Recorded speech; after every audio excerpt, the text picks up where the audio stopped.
Buenas tardes, bienvenidos a este espacio virtual del Centro Cultural del Banco de la República en la ciudad de Cúcuta. El día de hoy nos convoca la conferencia Desde el páramo hasta el grifo, el recorrido de una gota de agua en ecosistemas cada vez más degradados, en el marco del proyecto nacional Ríos, Territorios Posibles.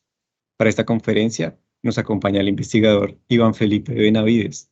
Él es biólogo de la Universidad de Nariño, doctor en Ecología de la Universidad Austral de Chile y actualmente es profesor adjunto de Ecología y Bioestadística e investigador postdoctoral de la Universidad Nacional de Colombia. Le recordamos a la audiencia que puede escribir sus preguntas a través del chat de la reunión y serán respondidas al final de la sesión. Bienvenido, profesor Iván, el espacio es completamente suyo. Hola, buenas tardes. ¿Se escucha? Se escucha perfecto. Bueno. Muchas gracias al Banco de la República Cúcuta por esta invitación a compartir estas ideas, estas reflexiones sobre páramos, agua, sociedad, nuestros compromisos con los páramos, con las generaciones futuras y todas estas reflexiones críticas que vamos a hacer hoy, a través de las cuales nos vamos a acercar un poquito más a entender cómo es que funcionan los páramos, porque nosotros sabemos que, o algunos sabemos que el agua viene de los páramos, ¿cierto? Y es como un conocimiento cotidiano que tenemos, pero poca oportunidad tenemos de entender realmente cómo es que funcionan esa interacción entre los páramos y el agua, para que nosotros podamos tener agua buena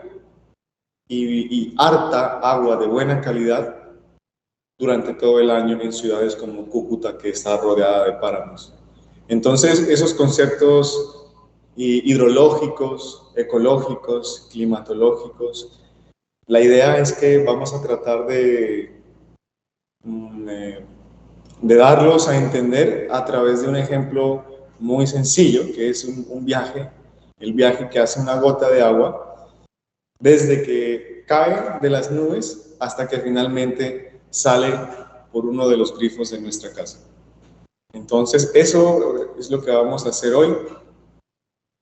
Me gustaría saber de dónde se conectan ustedes, que a través del chat de aquí de Microsoft Teams nos cuenten de dónde se conectan, a qué se dedican, y tratemos de hacer una conversación, un intercambio de ideas, de preguntas, de respuestas, también a través del chat, para tener un seminario más ameno, digamos, en el que no solamente hable yo y punto, sino en el que podamos tener una conversación. Siéntanse libres de hacer las preguntas que quieran a través del chat.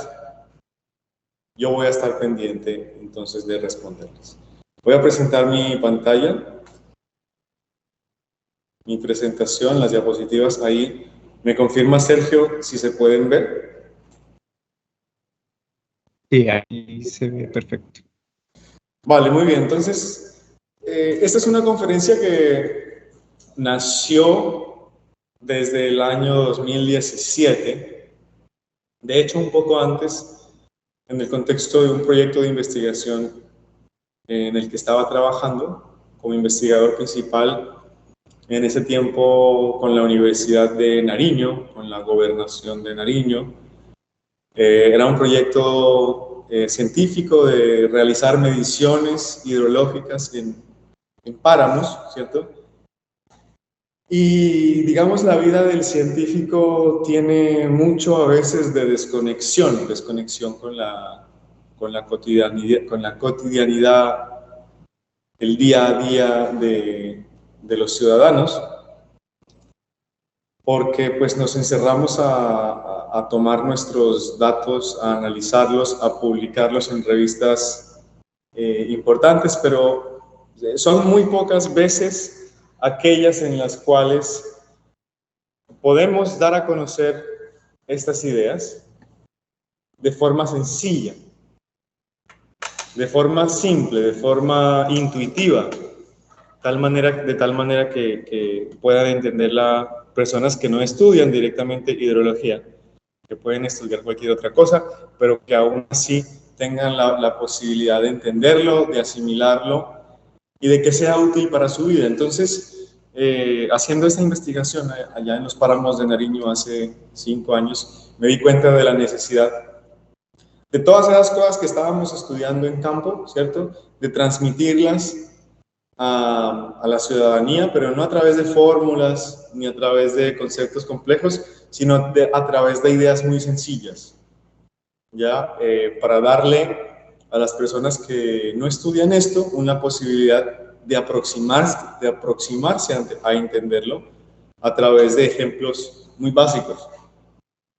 Porque lastimosamente, a pesar de que estamos rodeados de páramos en muchas de las ciudades en Colombia, conocemos muy poco de ellos, quizá el nombre, quizá sabemos que hay frailejones que están relacionados con el agua, pero no más. Y eso es triste porque teniéndolos tan cerca y no entender cómo funcionan, pues es una pérdida. Y esta conferencia es justamente un esfuerzo para que ustedes puedan, a través de ideas sencillas, entender cómo es que funciona la regulación hídrica, la regulación hidrológica en los páramos.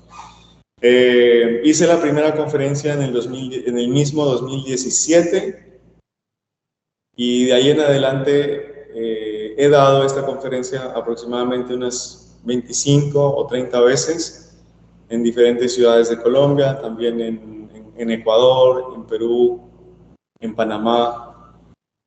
Y hemos tenido muy buenos resultados en el sentido de que la gente logra una comprensión un poquito más profunda de lo que es el sistema agua, páramo, sociedad. Y también hemos logrado hacer algunos vínculos de investigación con colegios, con universidades, también vínculos de apoyo para proyectos de activismo ambiental, ambientalistas. Así que es como un seminario, ¿cierto?, donde tratamos de sembrar algunas semillas que en ustedes quedarán, ya sea para simplemente poder entender un poco más la relación entre los páramos, el agua y la sociedad, o también para gestar alguna colaboración en investigación o en pedagogía o en docencia, etc. Entonces, el título de esta conferencia, que ha cambiado muy poco, digamos, desde la primera que hicimos, es Desde el páramo hasta el grifo. El recorrido de una gota de agua en ecosistemas cada vez más degradados. Entonces, lo que les decía anteriormente, una gota que cae de una nube, de la lluvia, ¿cierto?, tiene que pasar por muchos diferentes componentes ecosistémicos y por diferentes procesos físicos también, para finalmente llegar al grifo cuando ustedes van al baño o van a la cocina y abren el grifo, ¿cierto? Por ahí salen esas gotas que atravesaron un viaje largo o corto, bueno, dependiendo también de algunas condiciones, pero que hoy vamos a tratar de entender un poco más detalladamente cómo funciona ese viaje. Entonces, la estructura de este seminario es, primero veremos algunos aspectos sobre el agua en la ciudad, entender un poco por qué en ciudades como Cúcuta, pero también como Bucaramanga, como Bogotá, como Medellín, como Manizales, como Pasto, tenemos tan buena agua, de tan buena calidad, tanta agua, comparativamente barata en relación a otras ciudades y a otros países. Pero lastimosamente, a pesar de todo esto, alrededor de la cual hay una cultura muy pobre desde nosotros. Segundo, veremos algunos aspectos sobre los páramos, ¿no? ¿Qué es lo que hace que los páramos sean ecosistemas tan eficientes en regular agua si los comparamos con otros tipos de ecosistemas como las selvas, los desiertos, los bosques tropicales, los bosques de niebla, etc. Y finalmente, combinando estos dos primeros elementos, veremos a manera de una narrativa de cuento un poco, ¿cierto? ¿Cómo es el viaje de una de estas gotas de agua? Desde el páramo, desde que cae de la lluvia, hasta que llega finalmente al grifo que tenemos en nuestras casas. Y esto lo veremos en dos situaciones. Una situación de condiciones normales de un páramo, ¿cierto? Digamos, condiciones de conservación razonables. Y otras circunstancias que son condiciones alteradas. Entonces, páramos con deforestación, páramos que tienen ganadería, páramos que tienen minería, etc. ¿Cómo cambia ese viaje de estas gotitas viajeras desde el páramo hasta el grifo? ¿Cómo cambia cuando las condiciones del páramo son de conservación o de degradación?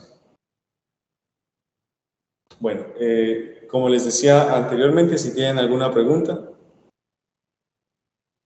por favor siéntanse muy libres de hacerlas en cualquier momento. Yo voy a estar pendiente aquí del chat.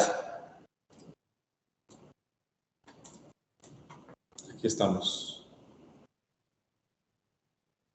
Muy bien, entonces continuamos con la presentación. Y yo les pregunto a ustedes entonces, como abrebocas de este seminario, ¿de dónde viene el agua que tomamos aquí en Cúcuta? Y estas son algunas respuestas reales de personas a las que les he preguntado. ¿De dónde viene el agua que tomamos en Cúcuta? Pues del cielo, dicen algunos. De la lluvia, dicen otros. Y del río, también dicen algunos. Y son respuestas que en realidad están correctas, ¿sí? Porque el agua se condensa en el cielo después del proceso de evaporación, cae a través de la lluvia, se transporta a través del río. Son respuestas reales, pero falta, digamos, entender que hay un elemento que regula, hay un elemento unificador que regula todo esto. Las condiciones atmosféricas que están en el cielo, las condiciones hidrológicas, hidroclimatológicas, la lluvia, la neblina, y las condiciones hidrológicas y ecológicas, ¿cierto? Están en los ríos, que son los que permiten que el agua se transporte a través de unos cauces principales y secundarios hacia las bocatomas de los acueductos de las ciudades. Entonces, por ejemplo, si yo les pregunto ahora que sabemos esto y que sabemos que ese elemento unificador de todos estos procesos son los páramos, y les vuelvo a preguntar, ¿de dónde viene el agua que tomamos aquí en Cúcuta? Voy a ver si hay respuestas a través del chat. Y Barrientos Mayorga nos dice Río Pamplonita y el río Zulia. Y ¿verdad que tienen un páramo que se llama Santurbán también?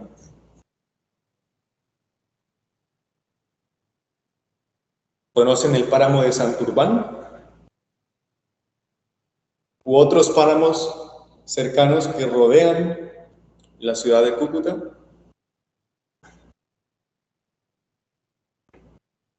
¿Han ido ustedes a los páramos, han viajado, los conocen, han visto los frailejones, han visto los pajonales, han visto las lagunas? ¿Ya? Entonces, en Cúcuta, de una u otra forma, tomamos el agua que es regulada por estos páramos que están alrededor de la ciudad. Fíjense que si nosotros nos ponemos a pensar en las viviendas promedio, ¿cierto? En la ciudad podemos encontrar entre 2 y 4 grifos en promedio por vivienda. Por ejemplo, en el baño en la cocina, a veces en el cuarto de lavados, de lavado de ropas, es que tenemos. A veces hay 2 baños o a veces hay 3 baños, a veces hay un patio, entonces hay casas que incluso tienen 8 o 10 grifos, pero digamos que en promedio entre 2 y 4 grifos por vivienda. Si nosotros comparamos esto con otras ciudades que, digamos, no tienen la fortuna de estar a los pies de una montaña con un páramo, ¿sí? Esto es un paraíso hídrico. Hay otras ciudades en otros continentes, pero de hecho también aquí en Colombia, por ejemplo, en La Guajira, donde hay un solo grifo de agua que además ni siquiera es potable por varias familias.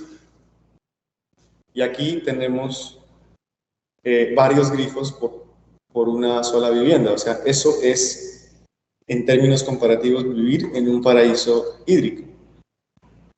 Pero además, si nosotros nos ponemos a pensar en el agua que tenemos, que sale por ese grifo, ¿cierto?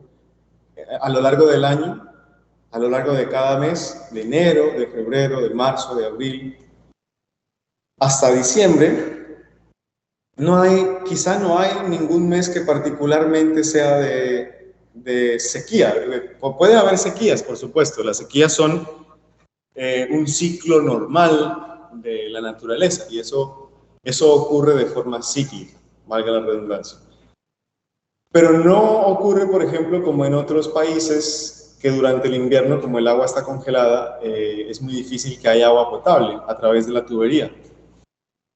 O en otros países mediterráneos, por ejemplo, que dado que hay una sequía prolongada durante los meses de verano, estivales, entonces tampoco fluye agua a través de la tubería. En Cúcuta tenemos agua todo el año y de forma más o menos muy estable. Estable en el sentido de que la cantidad de agua que fluye por unidad de tiempo en enero es muy similar a la del resto de meses y es suficiente además para cumplir con todas las tareas de higiene, de lavado, de cocina, etc. O sea, tenemos agua durante el año, buena agua y abundante agua. También, si nos ponemos a pensar en la factura del agua, yo no conozco particularmente la empresa que brinda el servicio, que regula el servicio de agua potable en Cúcuta. Me gustaría que me comenten a través del chat. Vamos a ver, acá.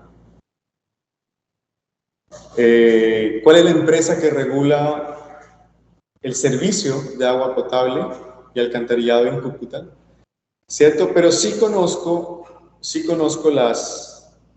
porque me puse a investigar los precios que pagamos en Cúcuta por el agua potable, digamos de forma estandarizada en dólares por metro cúbico, para poderlos comparar con otras ciudades de Colombia y del mundo. Y fíjense que Cúcuta es una de las más bajas, ¿sí? Fíjense acá tenemos ciudades como Brasilia, como Paraná, que por el hecho de estar en llanuras aluviales, el bombeo, el transporte del agua es difícil, ¿cierto? El procesamiento, el saneamiento químico del agua también es difícil, por lo tanto los costos se hacen muy altos. Pero en ciudades como Cúcuta, como Pasto, y aquí podemos meter también Bogotá, Bucaramanga, que tienen la ventaja de los páramos más arriba, que el agua viene limpia porque ha sido filtrada por los páramos, que viene abundante, que viene estable y que además viene por gravedad, ¿cierto? Las bocatomas no necesitan hidrobombas, digamos, de gran envergadura para poder llevar el agua a diferentes barrios, sino que tenemos la gravedad. Entonces, todos esos factores mezclados hacen que paguemos uno de los precios más bajos por agua potable en el mundo. Pero entonces, ya que hemos visto esto, ¿por qué tenemos tan buena agua en Cúcuta? ¿Por qué es tan buena y por qué es tanta? ¿Cierto? ¿Por qué no pasamos como en otras ciudades, un mes con racionamiento todos los años, el mes de sequía, el mes de verano. ¿Y por qué tenemos, y por qué la podemos beber directamente del grifo? Yo no sé si sea así en todos los barrios de Cúcuta, porque lastimosamente no conozco Cúcuta, me hubiese gustado estar presencialmente allá, pero bueno, no la conozco. Pero por las referencias que tengo de amigos profesores en la Universidad de Pamplona, el agua tiene un nivel de calidad razonablemente alto que se puede beber directamente del grifo. Y la respuesta son los páramos. ¿Sí? La respuesta a esta pregunta está en los páramos. Y entonces, aquí nosotros vamos a entender por fin qué es lo que tienen los páramos, qué hacen que el agua sea tan buena y tanta. Y básicamente son 4 factores. Primero está el clima, segundo los suelos, tercera la vegetación y cuarta la geomorfología. Pensemos un poco en el clima. ¿Cómo es el clima de los páramos? Voy a leer sus respuestas aquí mientras me tomo un cafecito. Aquí voy a leer sus respuestas. ¿Por qué? Bueno, aquí nos respondieron. Aguas Capital es la empresa que presta el servicio de acueducto y alcantarillado en Cúcuta. Gracias. BN5R5M. ¿Cómo es el clima de los páramos? Y esto aplica no solamente a los páramos de Cúcuta, de Santurbán, de la cordillera oriental, sino también a todos los páramos de Colombia. Entonces, tiene clima frío todo el año, dice Barrientos Mayorga Neil. Un clima frío, ¿cierto? Eso es cierto. ¿Qué más? ¿Qué más tienen los páramos que es característico de su clima?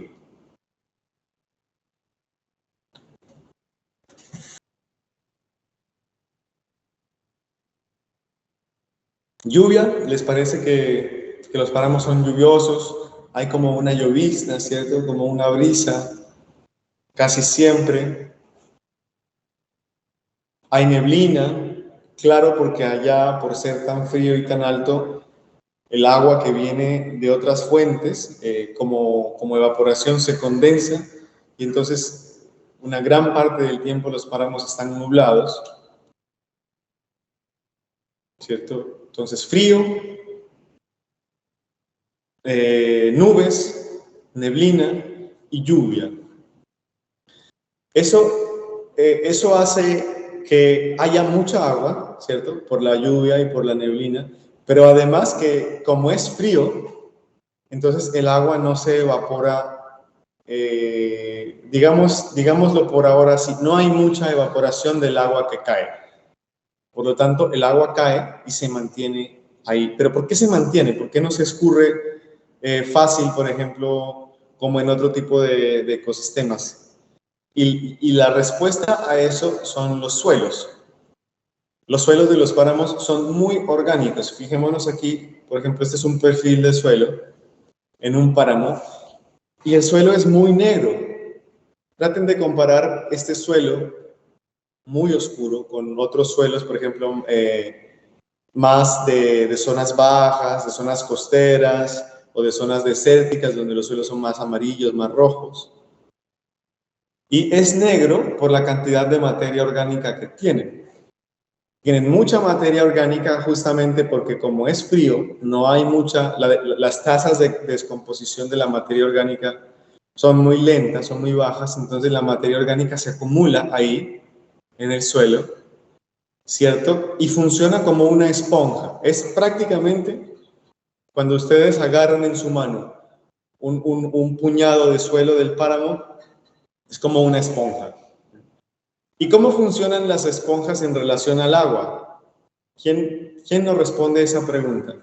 ¿Quién nos responde la pregunta? ¿Cómo funciona una esponja cuando la llenamos de agua?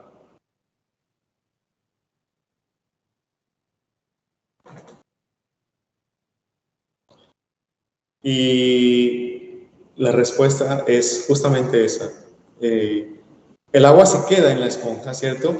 a menos que la apretemos, o sea, a menos que haya una fuerza externa que haga que el agua salga por sus porosidades hacia afuera.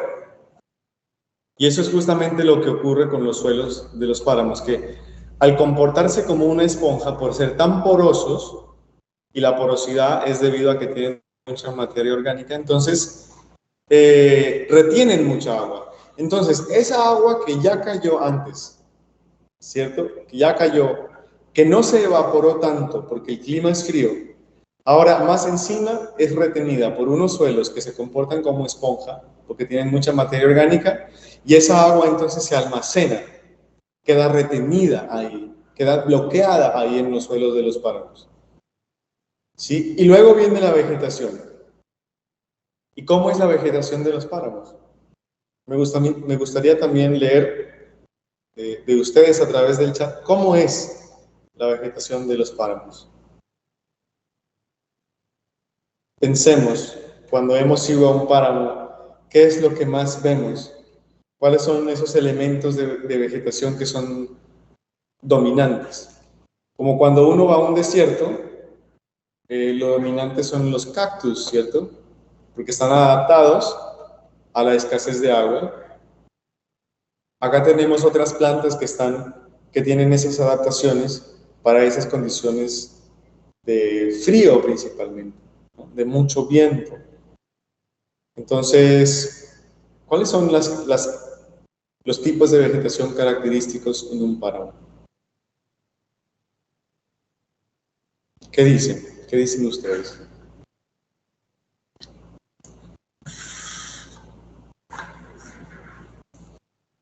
Musgos, sí, correcto. También encontramos frailejones, también encontramos muchos pastos, pero en general, digamos en general, si podemos hablar de una generalidad de la vegetación del páramo, es que es una vegetación más que todo abierta. No es como cuando nos metemos a un bosque lluvioso, que tenemos árboles muy grandes, con un dosel muy ancho. Acá tenemos vegetación pequeña, bajita, ¿sí? Chaparrita, y además abierta. Y además tiene algunas adaptaciones que se parecen mucho a las plantas de los desiertos, y es que son adaptaciones que hacen que estas plantas usen poca agua. Entonces, es vegetación pequeñita, abierta, pero además que son ahorradoras de agua, ¿sí? Hacen una apertura de estomas a una tasa que es mucho menor que cualquier otra planta de otro ecosistema, por ejemplo. Entonces botan poca agua a través de sus estomas, y este es otro elemento que hace que el agua se mantenga en el suelo. ¿Por qué? Porque el suelo, además que es orgánico, se comporta como una esponja, además hay mucha agua que viene del clima, tienes ahora una vegetación que usa poco esa agua. Por lo tanto, no sale del componente del suelo, no sale mucha agua, ni por evaporación, ni tampoco por evapotranspiración. Transpiración, que es el agua que sale a través de las hojas de las plantas. Entonces, plantas que usan poca agua. Y finalmente, el cuarto elemento, la geomorfología. ¿Cómo es la geomorfología? ¿Cómo es la forma de las montañas? ¿Cómo es la forma de las montañas en los páramos? Entonces, primero es muy escarpada, ¿cierto? Segundo, dado que son las partes más altas de las montañas, pues tienen el elemento de gravedad. Entonces podemos ver muchos, por ejemplo, circos glaciares de zonas donde hace por lo menos unos 10.000 años habían grandes glaciares que hoy son lagunas.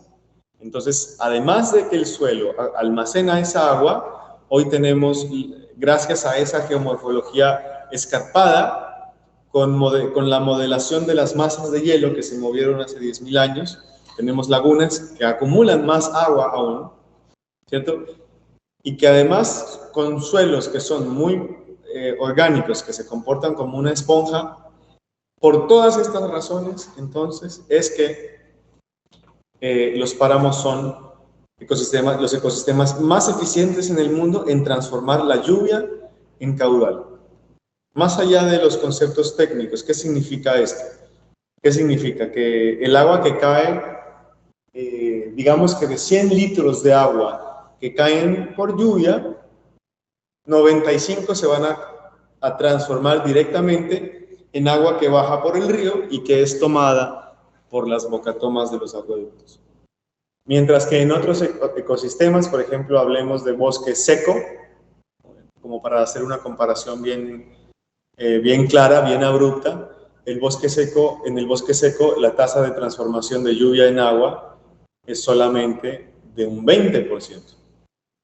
Y en un bosque alto andino es un poquito menos que acá, es como de un 85%. Y en una estepa es del 60%, ¿ya? Entonces no hay nada que supere al páramo en cuanto a transformar agua de lluvia en agua que va directamente a través de los ríos. Por eso se les llama a los páramos fábricas de agua. También se les llama estrellas hídricas. Claro que el nombre, digamos, es un nombre coloquial, no es un nombre científico, en el sentido de que no se fabrica el agua en los páramos, solamente se cicla a través de los páramos. Sí, pero ese ciclado justamente es lo que los hace tan eficientes para transformar el agua de lluvia en agua que va directamente a los acueductos. Bueno, voy a hacer una pausa aquí, como para no saturarlos de información, una pausita de 30 segundos. Si tienen alguna pregunta a través del chat, yo las puedo ir respondiendo, ¿ya? Y si no, continuamos con la segunda parte de la conferencia. Entonces, ¿qué hemos hecho hasta aquí? Fíjense, hemos visto de forma muy sencilla por qué los páramos son ecosistemas tan eficientes para transformar agua de lluvia en agua potable. Entonces, por 4 elementos. El elemento del clima, segundo, el elemento de los suelos, tercero, el elemento de la vegetación y cuarto, el elemento de la geomorfología.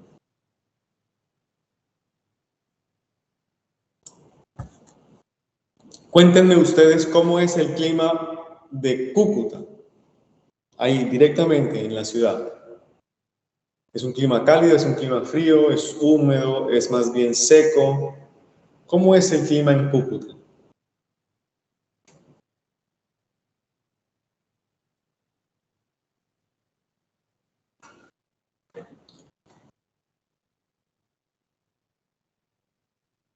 Antes de continuar ya con la segunda fase, la segunda parte de la conferencia. ¿Cómo es el clima en Cúcuta? ¿Quién me cuenta cómo es el clima en Cúcuta?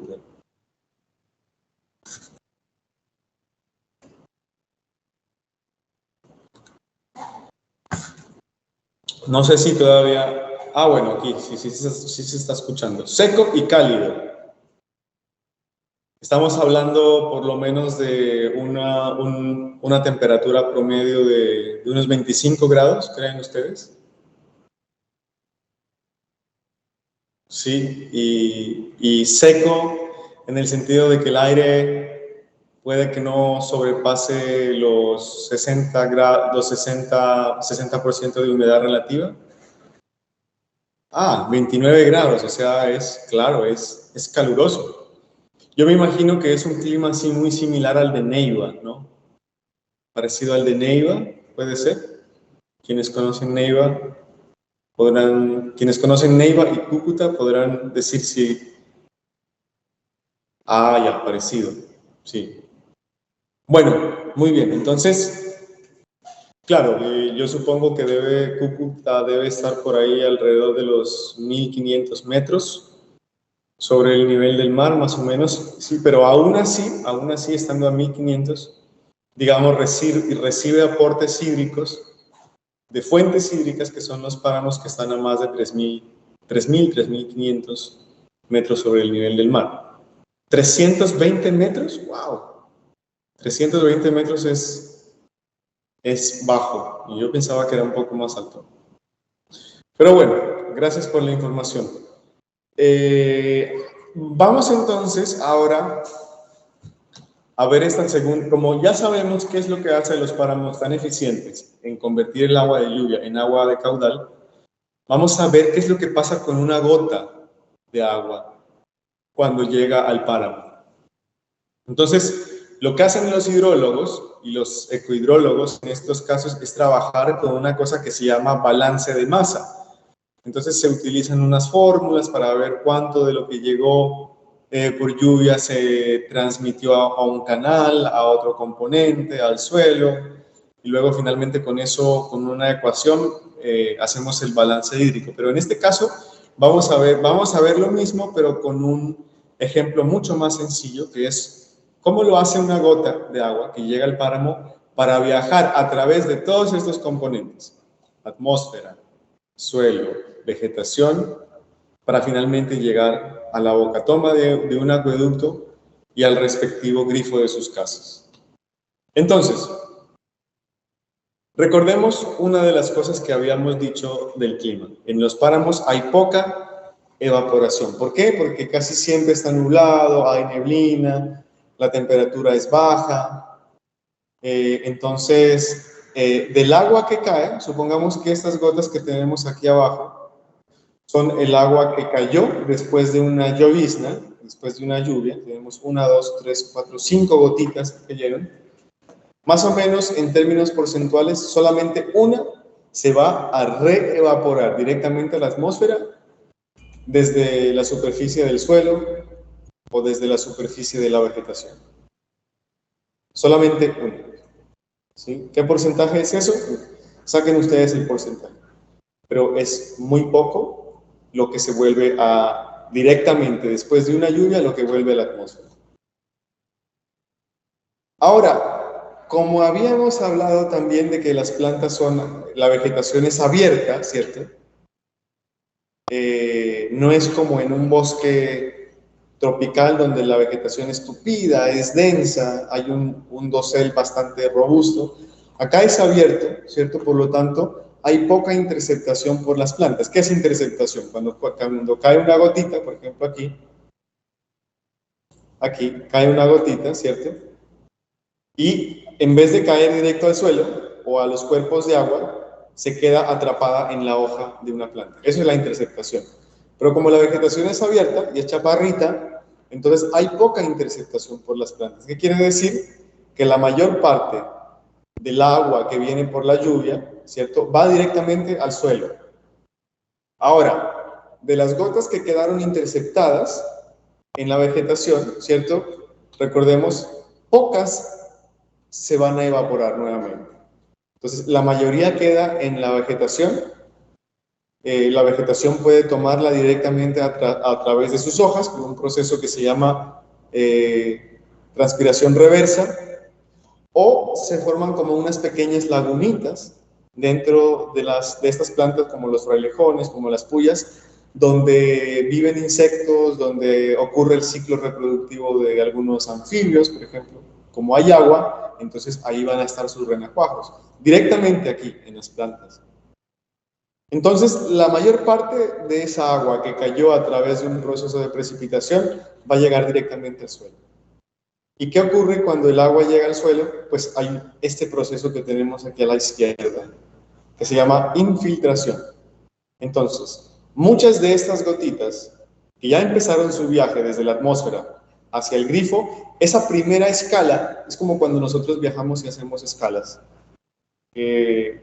Pues no nos gusta mucho porque cansa mucho, ¿cierto? Pero en este caso nos ayuda a entender.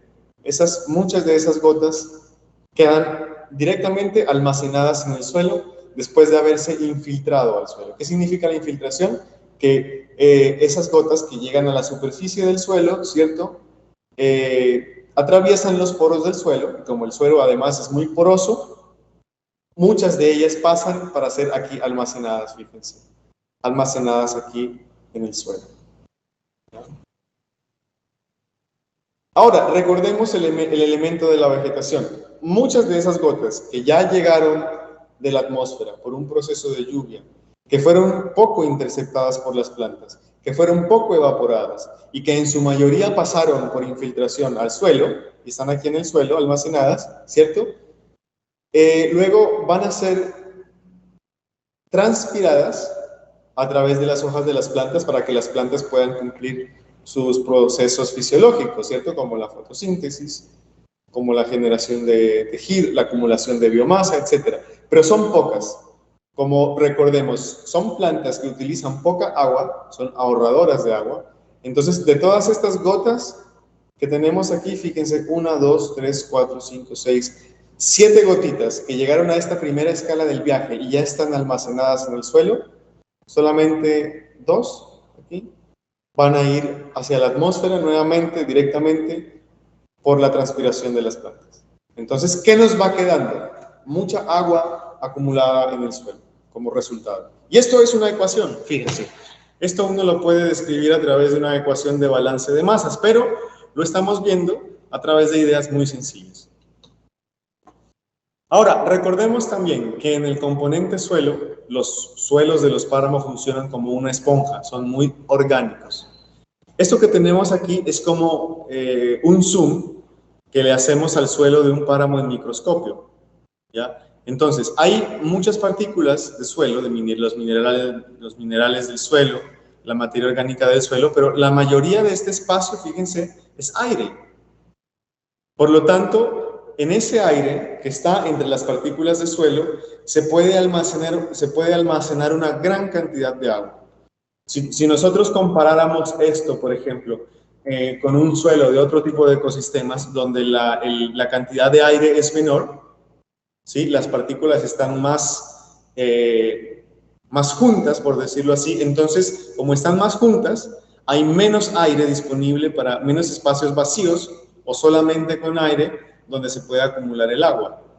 Entonces, además de todo lo que ya dijimos, vegetación que usa poca agua, agua que pasa directamente al suelo por la infiltración porque el suelo es muy poroso, poca evaporación de agua, poca interceptación, tenemos entonces gran capacidad del suelo por su propia estructura física de almacenar el agua. Entonces el agua queda almacenada en grandes cantidades en el suelo de los páramos. ¿Cierto? Y una vez que están almacenadas, aquí en este, digamos que es nuestra segunda escala en el viaje, algunas de estas gotitas van a pasar a través de un proceso que se llama percolación a alimentar los acuíferos, o sea, el subsuelo, más allá de 2 metros de profundidad. Ustedes conocen los pozos, por ejemplo, ¿se acuerdan antes? O en las películas del oeste, hay un pozo donde la gente va a sacar agua, ¿sí? Eso es posible gracias a que hay un acuífero por debajo del suelo, con rocas y una gran cantidad de espacio con aire que es ocupado por agua. Entonces, el agua que pasó por infiltración será almacenada en el suelo y seguirá ahí, y una gran cantidad también será trasladada al subsuelo y a los acuíferos a través del proceso de percolación. Entonces, ¿esto qué significa en resumen? Mucha agua almacenada y pocas pérdidas de agua a la atmósfera.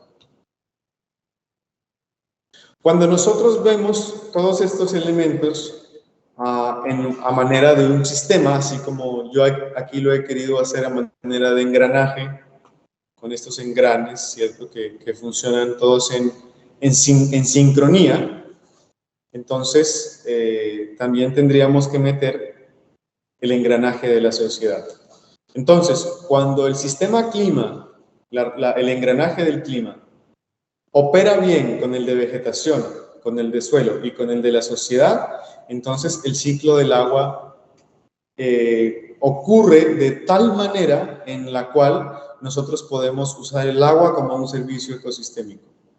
O sea, la usamos para cumplir funciones de agricultura, de agronomía, de industria, porque la industria es importante también, ¿cierto?, para el desarrollo de los países, de higiene, de salud, Cuando estos engranajes funcionan bien, entonces hay suficiente agua para todo.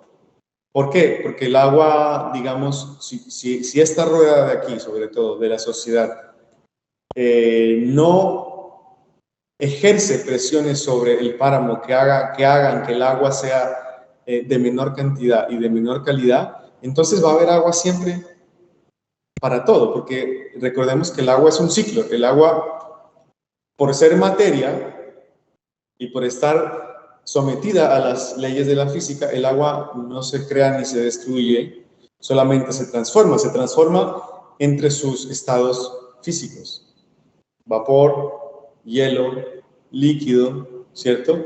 Pero la cantidad de agua que existe hoy en el mundo, la cantidad de agua total, ha sido siempre la misma, porque de lo contrario violaríamos ese principio de conservación de la masa y la energía. Así que bueno, hasta ahí yo creo que bien. O sea, hemos visto cómo el agua se precipita, se intercepta, se infiltra, se percola, alguna muy poca se evapora en los páramos y finalmente abrimos la llave, ¿cierto?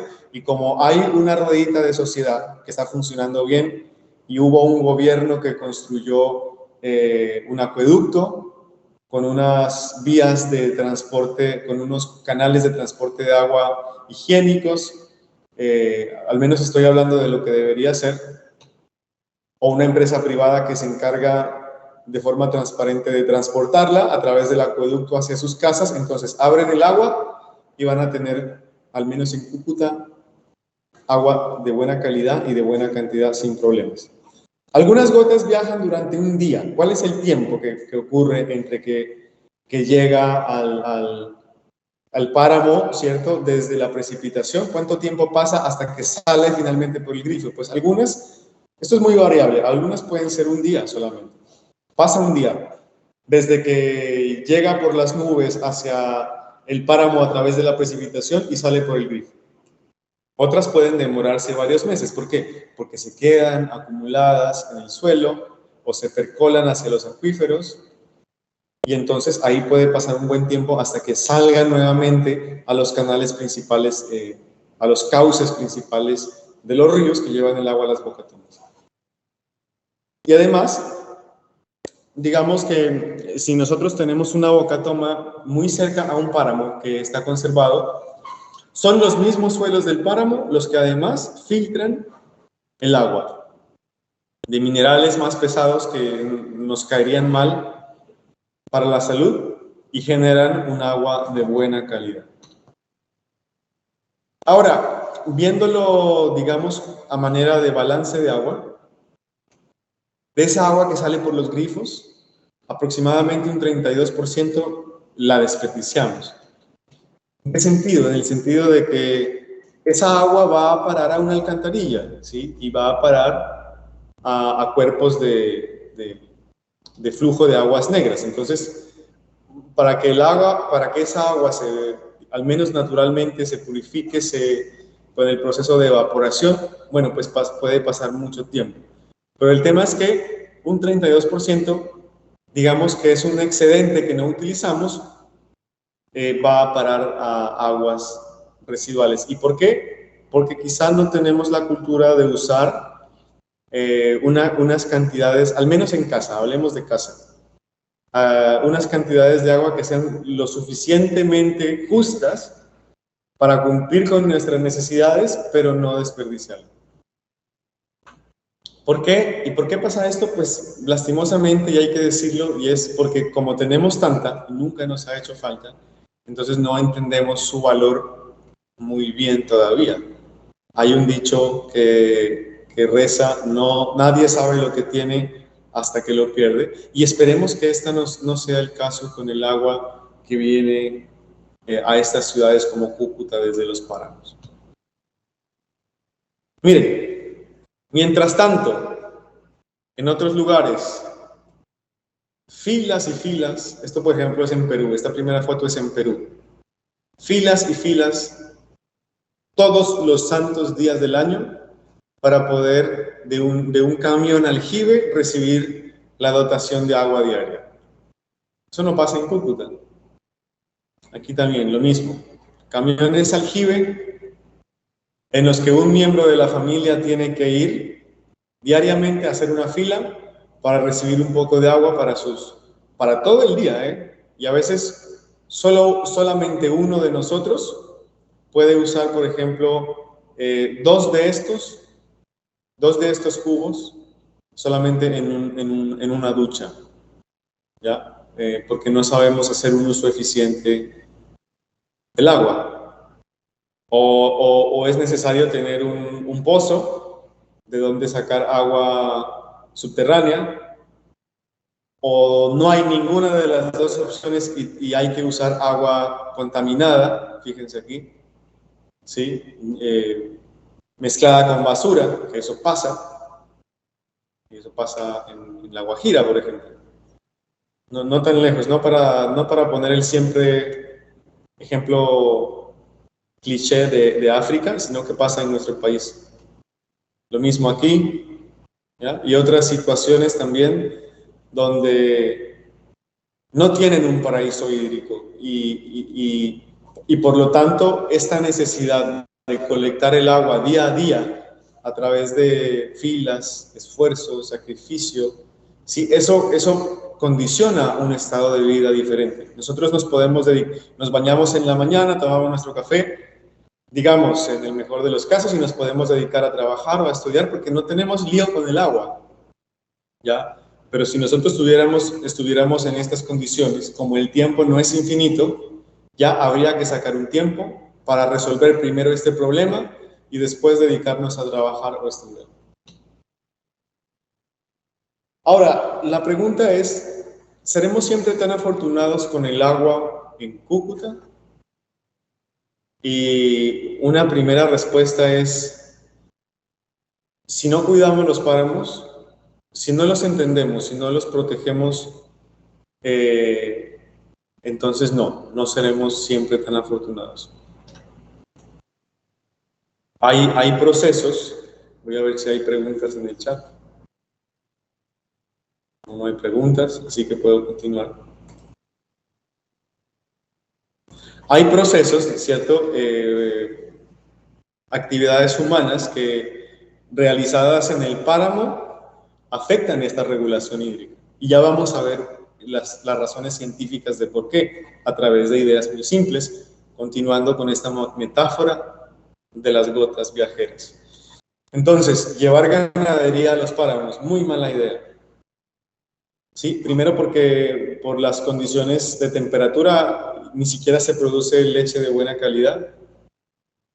Segundo, porque el pisoteo de las vacas en los páramos daña el proceso de infiltración, por lo tanto el agua ya no se puede acumular en el suelo.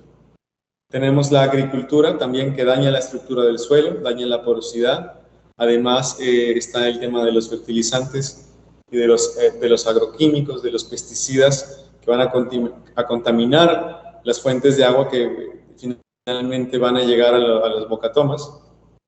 Las especies exóticas, como los pinos y como los eucaliptos, que aunque ustedes no lo crean, muchas de las corporaciones autónomas regionales en Colombia sembraron pinos y eucaliptos en los páramos, pues con la mejor de las intenciones, pensando que hacían reforestación, y eso en muchos páramos sigue allá. Ahora les voy a mostrar unas fotos. Y eso ocurrió pues ya, bueno, hace algunas décadas, ahora ya no lo están haciendo. Pero son especies exóticas que compiten con la vegetación nativa y la pueden desplazar. Y además tienen unos requerimientos de uso hídrico enormes. Un solo árbol de agua puede sacar hasta 150 litros de agua. Un solo árbol de eucalipto, puede sacar hasta 150 litros de agua del suelo por día a través de sus procesos de transpiración. Un solo eucalipto. Entonces, aquí es donde entramos a esta última pregunta, a la última fase de nuestro seminario, es ¿qué pasa con una gota de agua cuando llega a un páramo alterado? Entonces, el anterior caso que habíamos visto era considerando que el páramo está en buenas condiciones de conservación. ¿cierto? Por eso las gotitas pueden hacer sus escalas en ese viaje de forma normal. Ahora vamos a ver qué pasa con esas escalas, con ese viaje, cuando algunas de esas escalas están dañadas. Es como en nuestro caso. ¿Qué pasa entonces cuando tenemos un viaje por escalas y uno de los aeropuertos, uno de los terminales, una de las estaciones de tren están cerradas? ¿Ya? Vamos a ver qué pasa. Entonces, pensemos en este paisaje que tenemos configurado aquí. Ya no es el mismo páramo, o sea, es el mismo páramo de Santurbán, en norte de Santander. Es el mismo páramo. Pero aquí tiene algunos elementos diferentes, fíjense. Tiene unos pinos que han sembrado aquí. Tiene por aquí un cultivo de papas, ¿sí? Fíjense. Y entonces, cuando cae una lluvia, ya al haber más vegetación, digamos, de copas anchas, entonces hay más interceptación. El agua queda atrapada, ¿cierto? En las hojas de esa vegetación que no es nativa y por lo tanto queda atrapada, se evapora más fácil porque hay más interceptación. Mayor interceptación y mayores pérdidas por evaporación. ¿Sí? Pues el agua cae, pero como ya tenemos vegetación exótica, entonces mucha de esa vegetación va a interceptar el agua y van a haber más pérdidas por evaporación. Entonces, esa agua se evapora directamente a la atmósfera, vuelve nuevamente a la atmósfera y ha caído agua al suelo igual, pero fíjense que es más poca, en menos cantidad que en el ejemplo del páramo que está conservado. Entonces hay más pérdidas en general por evaporación. Por lo tanto, la cantidad de agua, la cantidad de gotitas que pasan a la escala del suelo es menor. O sea, van a haber suelos más secos. También hay mayor pérdida por transpiración. Los cultivos como la papa y las plantas exóticas como el pino, como el eucalipto, usan más agua. Por lo tanto, ¿cierto? Se pierde nuevamente a la atmósfera por sus procesos fisiológicos que, como no están adaptados a las condiciones del páramo, sacan mucha agua del suelo y se pierde por evaporación. Se va nuevamente. Es agua que perdimos, es agua que ya no va a estar en el suelo. Resultado, suelos más secos. Y resultado, con suelos más secos, menor cantidad de agua que finalmente se va a ir a los cauces principales por donde llega finalmente a las bocatomas.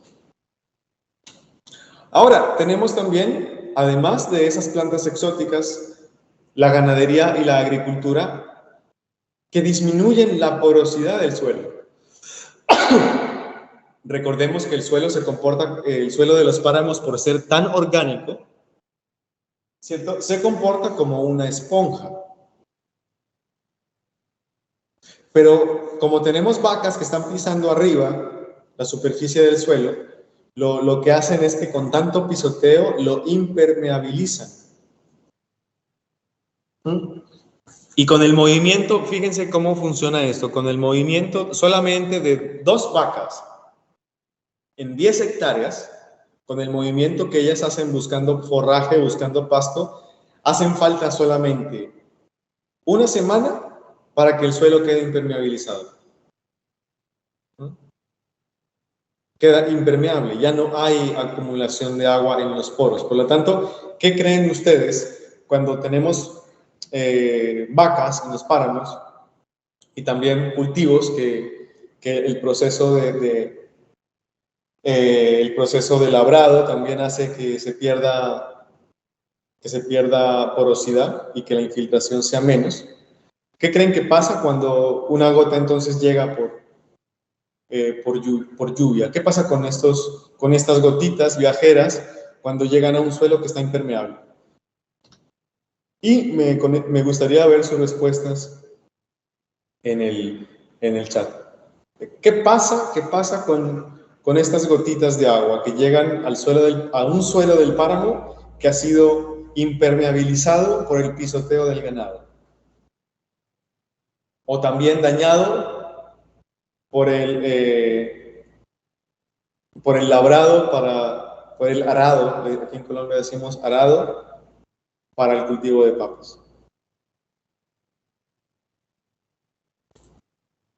¿Qué creen ustedes que va a pasar? ¿Aumentan las inundaciones río abajo? Sí, efectivamente, tal como lo dice Daniel. ¿Por qué? Porque fíjense en estas gotitas que tenemos acá. Fíjense en estas gotitas que tenemos acá, que son las que caen después de una lluvia. Llegan al suelo, el suelo no les permite la entrada porque ya están impermeabilizados, y entonces se escurren por los lados. Digámoslo así para que se entienda. Entonces hay más escurrimiento y después de una lluvia fuerte toda esa agua va de inmediato río abajo y hay inundaciones. ¿Sí? Entonces, muchas de las causas de inundaciones que nosotros vemos que en Colombia y en otras partes del mundo que a veces, digamos, las vemos a través de los medios de comunicación, muchas son porque ha sido dañada la estructura del suelo, ¿ya? No necesariamente por un tema de cambio climático como siempre lo muestran en las noticias, sino que simplemente el suelo se dañó, el suelo no está cumpliendo con su función hidrológica, por lo tanto el agua se escurre y va río abajo de inmediato. Y además vamos a tener menos agua almacenada en el suelo.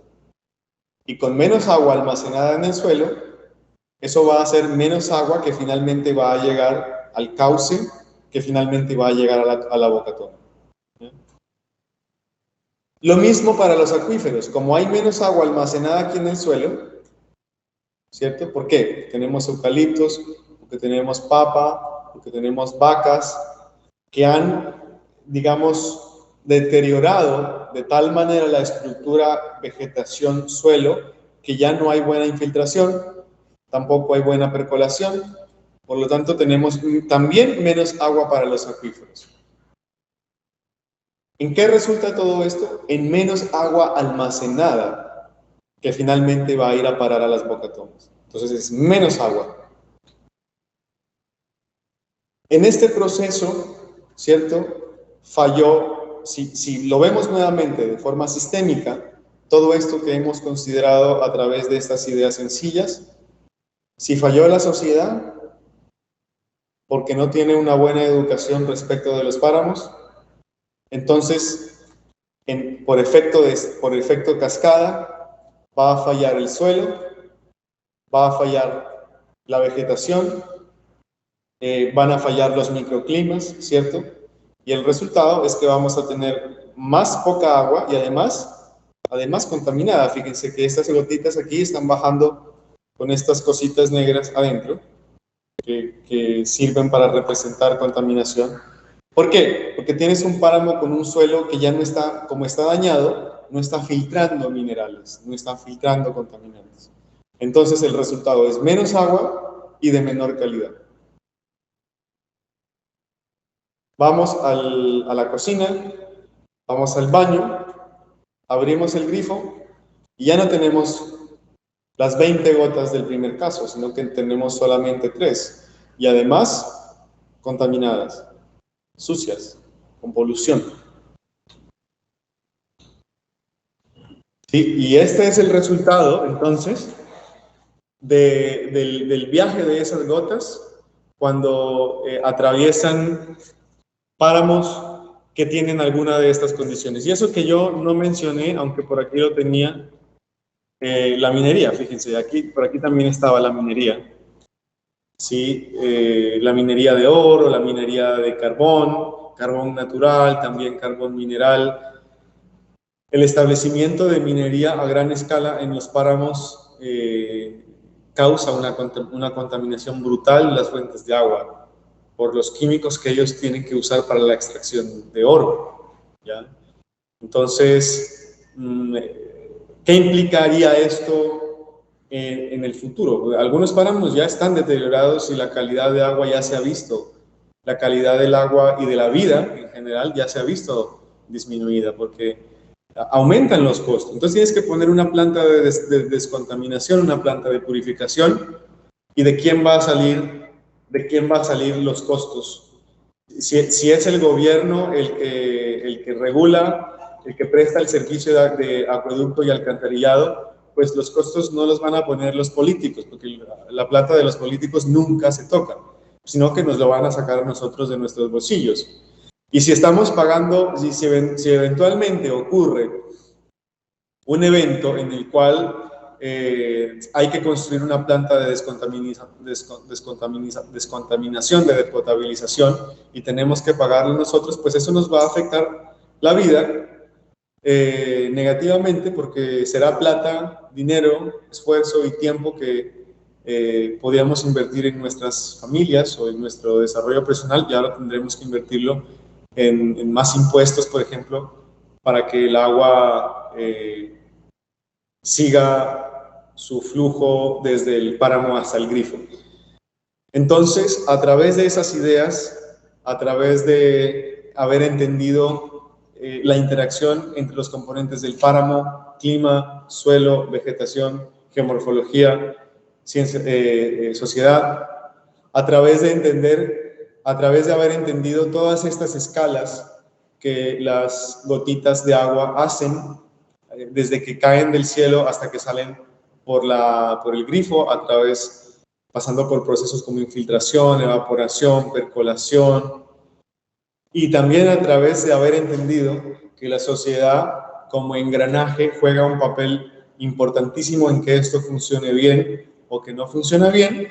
Con esto hemos terminado este seminario, con el cual espero ustedes tengan una aproximación un poquito, digamos, desde la ciencia, porque hemos visto elementos científicos, ideológicos, pero también desde ideas muy intuitivas que les hayan ayudado a entender cómo es que funciona eso del agua y los páramos, y cómo eso se relaciona con mi vida cotidiana cuando voy al baño y abro el grifo, o voy a la cocina y abro el grifo. No tenemos todas las respuestas. Aquí estamos es para hacer preguntas, principalmente.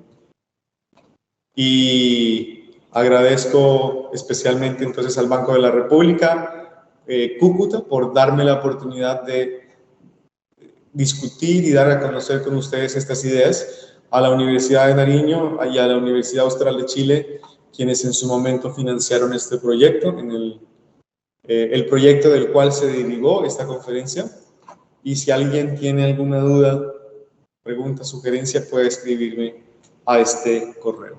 Entonces, muchas gracias por su atención, por su interés en participar, y si tienen alguna pregunta, yo con gusto, si puedo contestarla, la contestaré.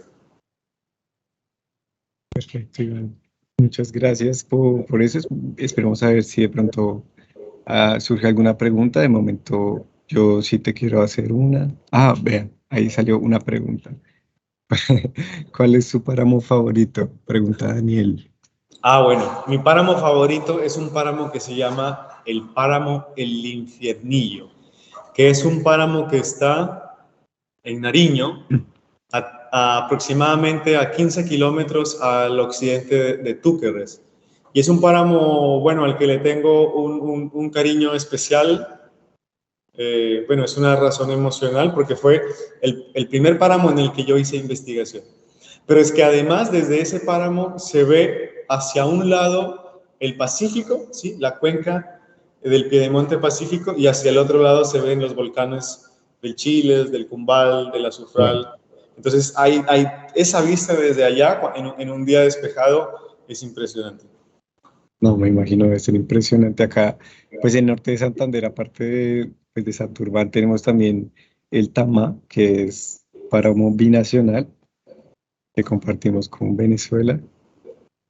Y pues es muy interesante como esta discusión y lo que tú nos haces caer en conciencia de realmente somos privilegiados de estar en un paraíso hídrico, y eso implica una responsabilidad también, ¿no?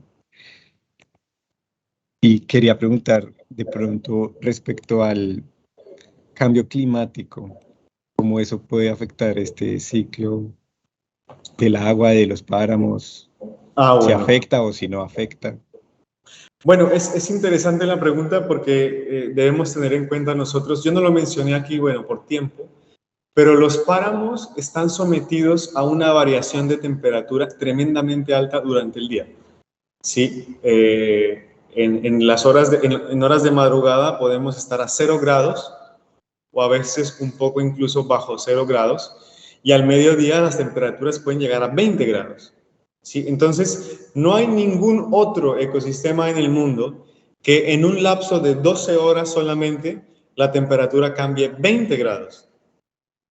Entonces, estos páramos están, la vegetación, los elementos de los páramos están, digamos, configurados para resistir a estas variaciones de temperatura. Por lo tanto, se han tratado de someter, digamos, de hacer estudios de simulación de cambio climático en los páramos, y en realidad no es tan importante. ¿Por qué? Porque, digamos, en los escenarios de cambio climático, según el IPCC, que es 1 grado, 2 grados, en el peor de los casos 4 grados, digamos, eso está dentro del rango de variación que los páramos tienen que soportar solamente en un día.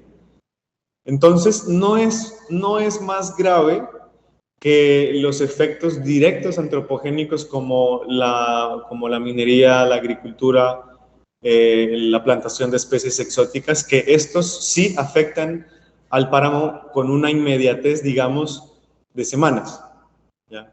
Entonces, digamos, todavía está en estudio, pero al parecer el tema del cambio climático no es algo que afectaría mucho a los páramos. Ahora, ustedes se pueden sorprender porque uno ve en las noticias, en las redes sociales, cambio climático, cambio climático, cambio climático, pero es que en realidad cuando uno ve los datos, ¿cierto?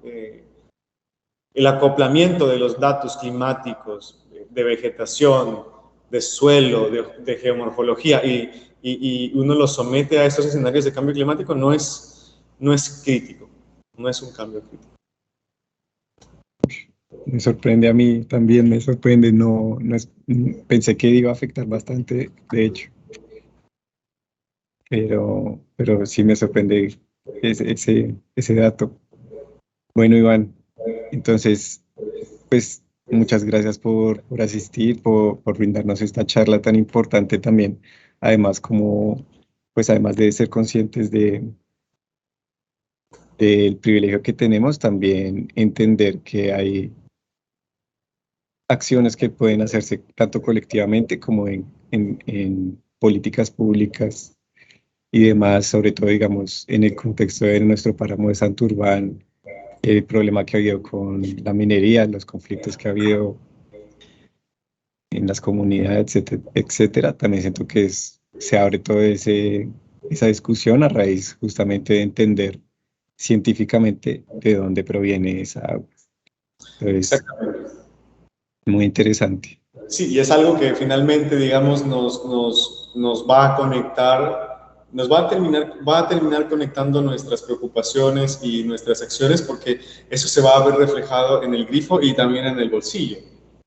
¿Ya? Menos agua es menos agua, a menos que queramos más agua ya en condiciones de degradación, digamos, irreversibles, al menos por un buen periodo de tiempo de los páramos, y eso se verá afectado en que si queremos más agua como antes y de mejor calidad, tendremos que hacer una inversión personal muchísimo más alta de lo que pagamos por el servicio de agua aquí. Es que de verdad, cuando uno compara lo que nosotros pagamos con otras ciudades, es ridículamente bajo, ¿no?